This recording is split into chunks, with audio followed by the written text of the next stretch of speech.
Nisnik from the University of Oklahoma. I'm on the virtual event subcommittee for the WINS MSc, and I'll be moderating our discussion tonight. So today's event is after the interview, letters, communications, and rankless strategies. So we are excited to have two fantastic speakers joining us tonight to share some insights on communicating with programs after interviews, sending letters of intent, and some tips on how to develop a thoughtful rankless strategy. So before we get started, we invite you to join the WINS medical student roster and also to follow us on social media platforms. It's the easiest way to stay in contact and hear about the exciting events that we have planned coming throughout the academic year. So I'll give a brief moment for you guys to scan that. And I think a link will be sent in the chat as well.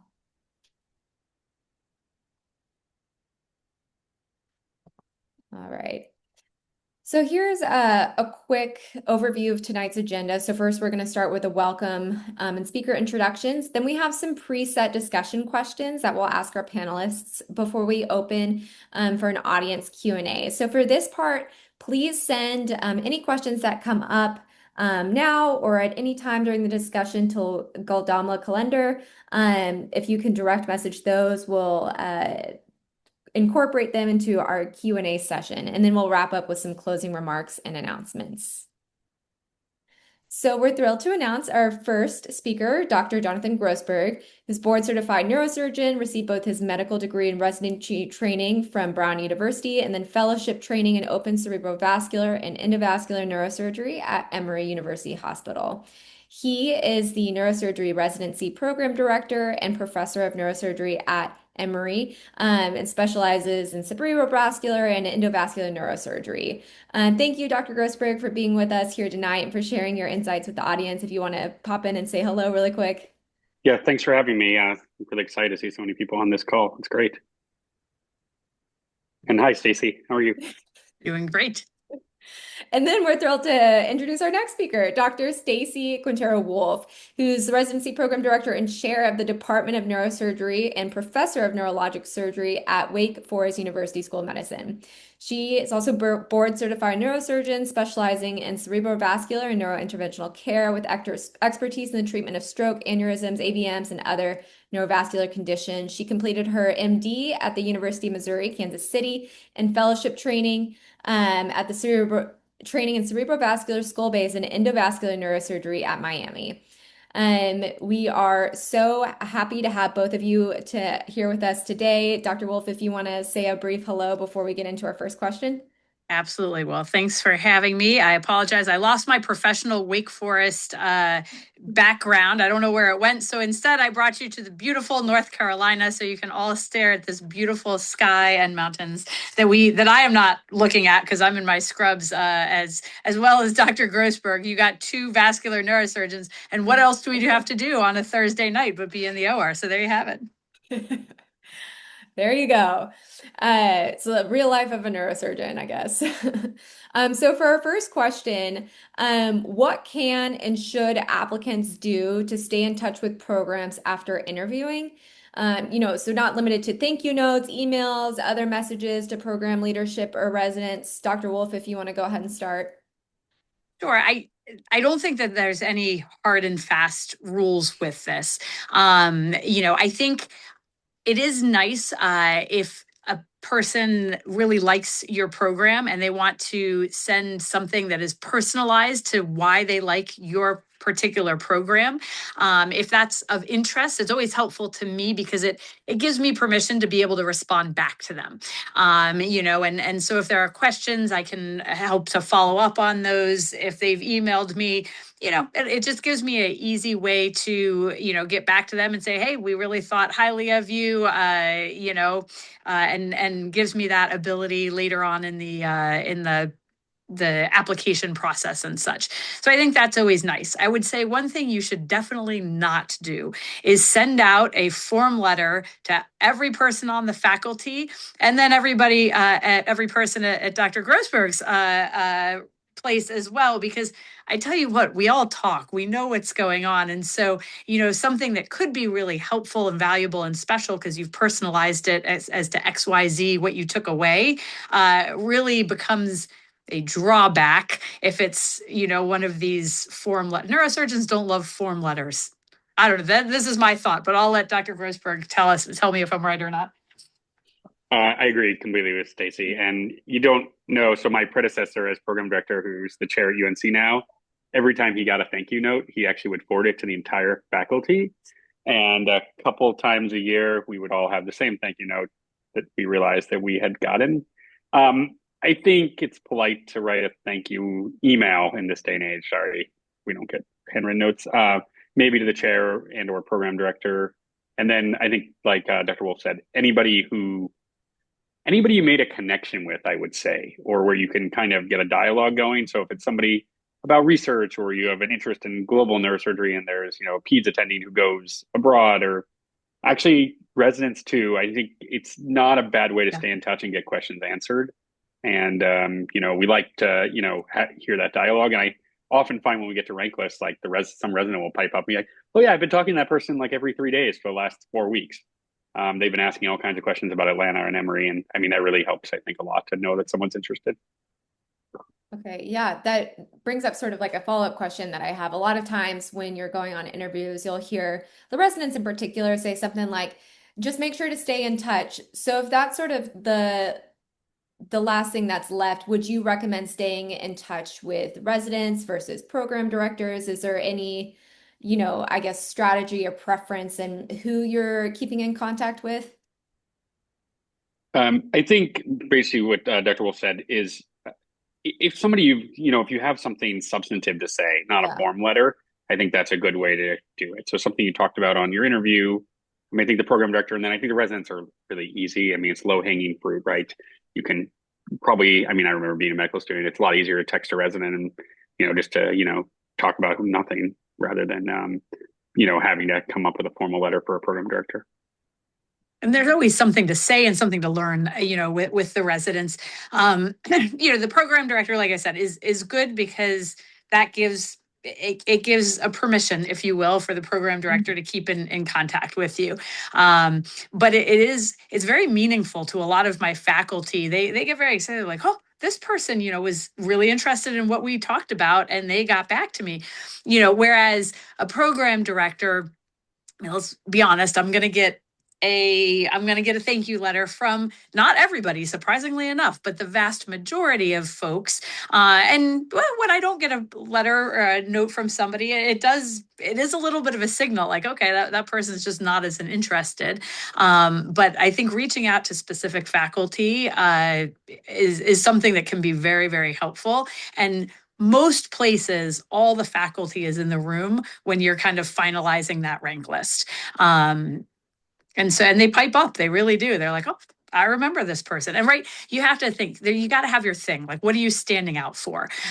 Because everybody is going to have good grades, good this, good that. And then you got to stand out with something. And so you just want somebody at that program to remember, oh, that's the person who, and if that's, oh, hey, I've been keeping in contact with that person. They're really interested in, looking at the piezo-1 mechanoreceptor that I'm looking at. Oh, this is good stuff, right? Awesome. Thank you. So when we get a little bit farther down the road after interviews are done, our next question has to do with communicating interest to top programs. How and when should applicants communicate their interest in their top or number one program, and how does this relate to letter of intent? Sometimes we hear like different terms thrown around.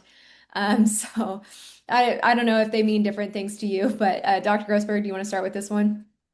Yeah, so this is a tricky one.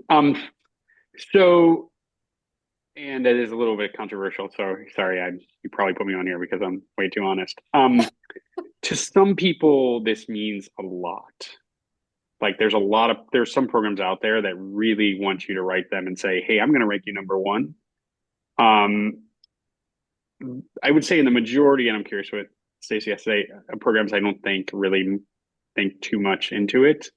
The way the algorithm sets up, it favors you guys as the applicants. So, we all sort of know that. And, but I see people feeling the need to do this, like the language keeps changing year after year. Last year, I think I got, I've had people say you're in my top four. I've had people say you're near the top of my list. Like, I'm not really sure what to make of those things. So I don't tend to take them very much into account, except basically at all, to be frankly honest. I don't know, Stacey, what do you think? Yeah, I maybe you did this on purpose, but you have two really honest people here. Letter of Well, intent is the good. most ridiculous thing I've ever heard of. I don't even know what that is. Nobody knows what that is. You go to the SNS and everybody's like, "What's a letter of intent?" But you've got these applicants who are like going out of their mind about this letter of intent, and we have no idea what that is. So it's not a thing from this standpoint. I mean, there may be a couple of programs that this is a big thing. And if they tell you like, hey, we want this from you, awesome, play that game. But I would say the vast majority of things, a letter of intent is something that a chair gives to a faculty member that they're offering a job to. That's not how the match works. I can't offer you a job. I might think you're the best thing since sliced bread and I really want you in my program, but I can't offer you a job because that's not what the match does. And so you really can't offer me a job. I mean, and so I don't know what a letter of intent does. And that's just really not something that I would recommend. It's honestly, it's like, what kind of language is this? What is the purpose? It's almost like somebody's not understanding how this all works. And so I don't know. I know I shouldn't look at this as a negative, but I tell you, I kind of do. Like when I get somebody that says sent a letter of intent, I'm like, Mhm. you haven't kept in good contact with me as far as knowing how this plays out. But anyway, that's me. Maybe it's not everybody, but I will tell you that I was laughing so hard at the SNSEC meeting, which is that's our educational board. And everyone's like, what is this letter of intent thing? We've never heard of this. And it's just like suddenly it like exploded and it's something. So anyway, we don't hold a lot of stock in that. You really shouldn't. We all talk. So definitely you should never have more than one top program. If you're going to say that because it's something that is, that you really say, hey, this is the place I want to go, because maybe there's a family thing or, you're just really invested in that. I think that's fine, but there can only be one top program. And completely agree with Dr. Grossberg when you say you're in my top four or you're high on my list or you're in my top whatever. That just means that you're not completely committed to me, but you want me to know that there's an interest. So just say it, right?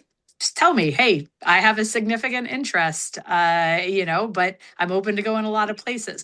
What I would count more strongly is if your mentor reached out to me and said, hey, Taylor's the real deal. She's really interested in your program. Oh, that means something. Hmm. And actually, So this is one. yeah. Sorry, I don't mean to cut you off, but No, this go is ahead. another Go good ahead. one where staying in touch with the residents is Mhm. somewhat is pretty important. So I get this from the Emory students, right? We've had this influx. I'll take credit for it of Emory students. Just kidding. Going to neurosurgery the last couple of years, and from what I've been getting from them is there are a couple programs out there where the residents will kind of contact you or you've stayed in touch and they're like, listen, Dr. X really wants you to give them a letter of intent. And Mhm. if that is your number one and again, don't lie, you'll get caught. Then yeah, do it. But I'd say the majority of places probably don't care too much. Okay. I mean, it's oddly comforting that maybe you guys are just as confused by like the proliferation of language that we are. But okay, so I do wonder though. I understand, one number one, and then you have some that are top, but obviously you can't put like all of them in your like this is one of my top programs. So, in your opinion, how many programs should be considered like when you're talking about your one of my top programs, how many should that be? I just don't necessarily take any stock in somebody that tells me Okay. that you're one of my top programs because that's a great question. How Yeah. many does that actually mean? What am I up against? The way the match works is that I'm going to put in my list, you're going to put in your list. A fancy machine works around and it spits out all of these matches at the end, right? And so, I would say more importantly is keeping in touch with a program, whether that's through the residents, whether that's through faculty that have your specific interests or what have you. And that to me speaks much more than a single email at the very end that says, oh, I'm really interested. Although, maybe. Is it really going to move the needle that much at the very end? Possibly not. Many of us already have our rank lists that are, pretty much done. There are programs. If a program reaches out and says, hey, this is what I want to know, okay, great, give it to them. But I think more of an ongoing dialogue is much more important than that, blanket. You should, if you have a real interest in a program, you should reach out and say exactly that. I have a real interest in your program, right? Just be Yeah. honest, be authentic. That's what programs are really after. And then the one thing I'd say, and I don't know, this is not what you're really asking here, but I'm going to spin it here, is Yeah. don't let the return email sway you too much, potentially. Like, yeah, if you're interested in, I don't know, I have all these residents interested in organoids now. If you're really interested in organoids and they hook you up with like the PhD organoid guy and like, yeah, you're really interested in that, changes your view of Emory, that's great. Like, rank us higher because we've got this great organoid lab. But like, this is actually a story that I tell a lot. So Dr. Wolf and I are pretty old. It used to be called the San Francisco match, which I think was some guy in his basement who did it. So I'm pretty sure actually, because places you applied wouldn't get your application, and sometimes places you didn't apply would get your application. Like I got offered interviews places I didn't apply. Wife is a urologist. She actually is former president of SWU, which is the sister organization of this years ago. And urology is also early, and neurosurgery was early. So we were fake couples matching, which was an incredibly stressful, terrible thing. But after she matched, the San Francisco match guy called me up and basically told me everywhere on my list I would match, which is something I know that blows kind of people's minds with the NRMP, and that's never going to happen again. But the thing I will say is there was a program is like one of the hot programs of the year that honestly I didn't think I had a chance in hell of matching in. They ignored my thank you note, which is like whatever. I would have matched there. Whereas there was another program that the program director, who's down the chair, still there, that must have sent me 7 emails. His wife's also a surgeon. Like, I heard the whole like 9 yards about the whole place. I wasn't going to match there. And so I have this really weird story. Like, no one else gets to see their match list, and I'm not sure why the San Francisco match decided to do this for me. But just remember, it's your list. The algorithm favors you. So, just keep that in mind. Yeah, I think that that's gets the a question really through a little bit. interesting story. Thank you for sharing that. So you guys both talked about, having mentors reach out on your behalf, which leads us to our next question. So a lot of us are really lucky to have, great mentors who are willing to do that. Perhaps at some programs that relationship is not there. So do you guys have any advice on how and when applicants should approach their home programs or mentors, like regarding how to advocate for them at their top choice program? Early and often, Okay. not just to advocate for them, but to work through the process, right? If you really have a mentor, they should be working with you, from the get-go, and you should be going to them to help, to allow them to be able to give you some of this help. Some of this is, okay, who should I apply to? Who should I signal? What? And so that's something that I think is really important, that I'm able to go through for anyone that asks me. And it doesn't necessarily have to be somebody at my program. We are a home away from home, for many students who don't have a home residency program or what have you, to kind of go through this and say, like, here are the interviews I've got. Where should I interview? How should let me go through the rank list with you. I don't think it should be just at the end, like, hey, can you advocate for me for these are the decisions I've made? That's kind of a weird mentorship model. It's more, hey, how do we figure this out together? Do you have any advice? I think that's, and I can't remember, this might get to one of the other questions, but like, what's the most important thing when you're looking for or matching into? It's matching. You can make the best of any program, but you have to be in a program. And so what I tell people is, what's the most important advice that anyone will ever give you for your financial portfolio? It's to diversify. And that same thing holds when you're looking at matching. You need to make sure that you have some top tier programs and that you have some solid, middle programs, and that you have some programs that, maybe they're a little smaller, or they're opportunity programs. I like to think of them as, because maybe it's not what everybody looks at and says, oh yeah, top tier, but boy, there's some awesome opportunities that can be had through those programs of growth. And there's a lot of good stuff, but you have to make sure that you have that spectrum. And maybe each person is savvy enough to know that, but I think somebody who's been around for a little bit can be very helpful in assisting you with that. How do you diversify? And that really, in who you're going to signal and who you're going to interview with, in how you're going to do your rank list. I think that's an important factor. Yeah, I like that. Early and often, for sure. Dr. Grossberg? Yeah, I mean, I agree with Dr. Wolf. There are touch points, and they keep coming, right? I just did the third year sub-I talks. I think last week I had those like lined up one afternoon. But yeah, as you start to interview, if you start to have a place that you feel a good connection with, if you have a mentor, I think it's a good time for them to hopefully have someone they can touch base with and, get some, feeling on how they felt about you also. Just try to kind of come up with your list. Again, it has to be your individual list, but it's always good to know, how you kind of performed on an interview and, what the general consensus was. You don't want to wait too late. There are a lot of programs that do make their lists very quickly because they just want to get it over with. So, just whenever you kind of come to those conclusions of places you like, you should talk to your mentor. You want to be careful because you don't want to have them call like 17 places. And then the other really delicate thing, which I know is very tough, is if you really liked your home program, but obviously you can't put all your eggs in one basket. It's an awkward conversation. I'm not sure how to make it not awkward. I don't know if Dr. Wolf has any ideas. But I'm a pretty honest person, so I like people to be honest with me. And if they truly still want to stay here, and I'm happy to call other people, and usually I just I say good things about people when I call other programs, even if I think the person's going to rank us number one. Yeah.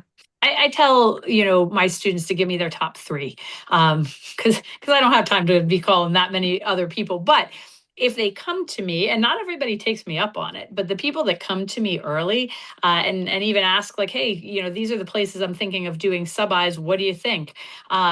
I'll reach out to those, those program directors. We see each other, probably, 4 or 5 times a year, most, many of us. And it's an easy time, like, oh, hey, I've got a student that's coming. They're really awesome.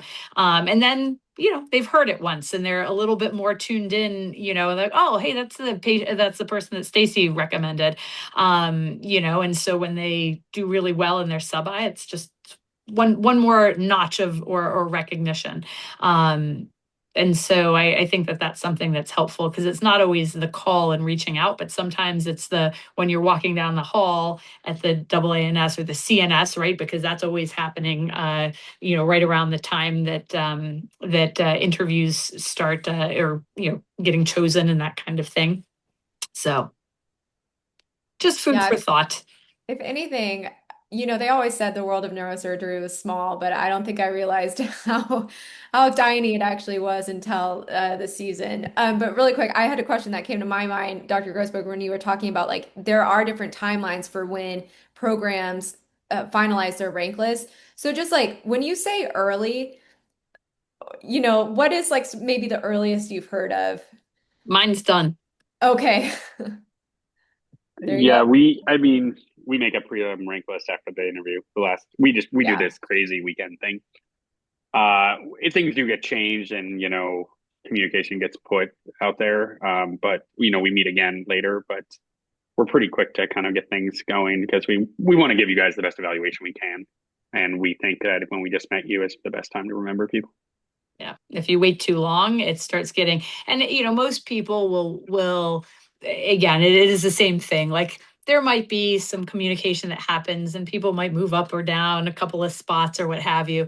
But that's kind of what it is. Like it's mostly done at this point.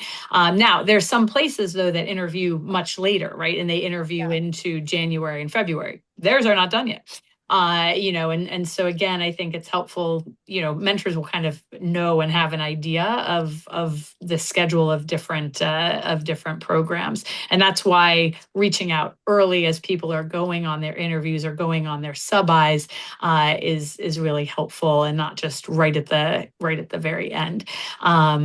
Some places, if they have second looks, theoretically, they should have their rank list submitted prior to them having second looks. That's what's supposed to happen. Now, it does not always happen, but and I think actually the reverse also you should remember, but another reason to stay in touch with your mentors is it's not uncommon we interview somebody and we have I don't know, maybe we're not, question about them, or like we don't have like a consensus, or it's just something there's that a doesn't letter that seems slightly out of the norm. Like everything else was this great experience, and then there's this one comment. Like, what does this mean?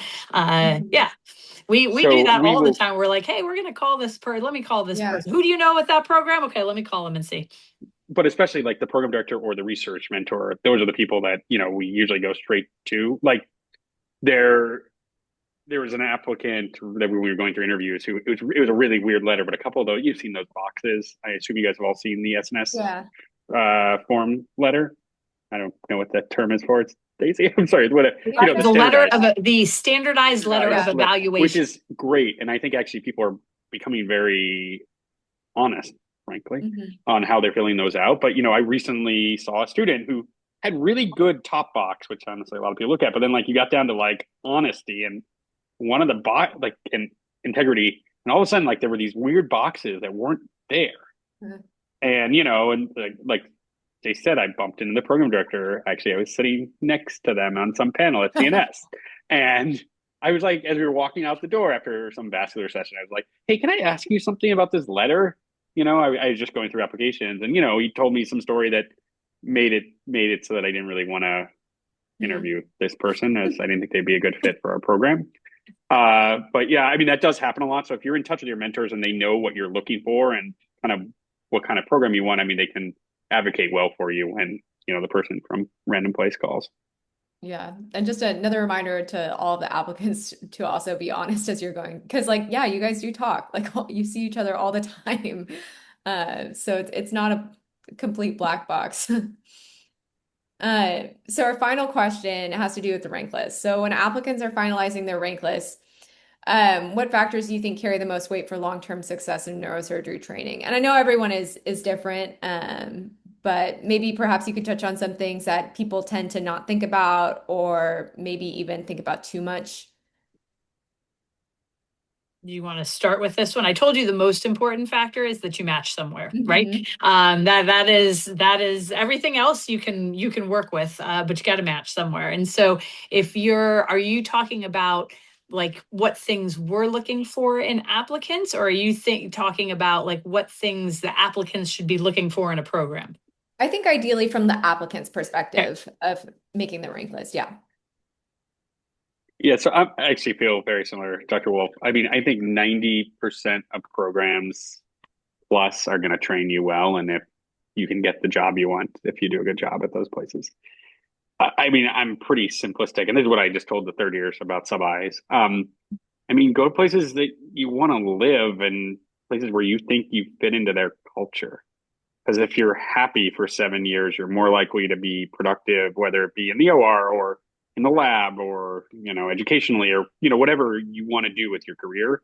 I mean, it's important to feel like you fit into a place. And just because a place might be fancy or have a bigger name or not have a bigger name on the flip side, doesn't mean it's not the right place or is the right place for you. So I think this is a very personal thing, and it's about feel and fit. Yeah. I think things that, went into my head as I went, This is ridiculous. I mean, when I went and I was like, how do I make a rank list? I was in the military. I did not have a home neurosurgery program by any means.